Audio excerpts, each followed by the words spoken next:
You saw this happen during the game. Neil Walker left on a cart. He is headed to Milwaukee. Presumably, again, nothing official at this moment. The Mets and Brewers are still working on the possible deal to send him out there, but it's all but official. He didn't suit up.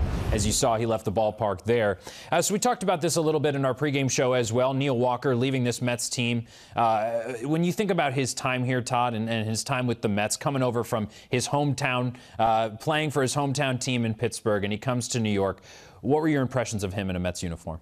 I think he did the Mets uniform proud. I like the way he conducted himself. I think he's always been a consummate professional. I think getting out of his hometown of Pittsburgh and coming here to New York may have been one of the few guys that comes to New York, and it's a relief for him. But he handled himself as a pro. I think he was expected to be a solid defensive player, and I think he might have outdone expectations when he was healthy.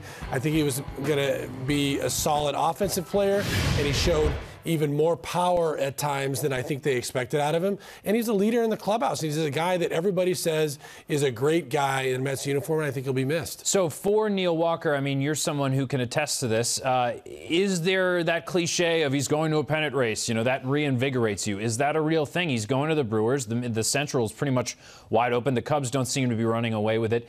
Is that going to change the mindset of a player like Neil Walker? I think it usually adds some focus to it. It's going to at least add motivation. A veteran guy that's going from a team that's sort of out of contention at this point and just kind of seeing new guys come into the mix, going all of a sudden to a pennant contender. I've done that before, and it really motivated me in the times that I've done it. You can't say it's the same for everybody because Neil may have loved it here in New York. There may be family considerations that we don't know about.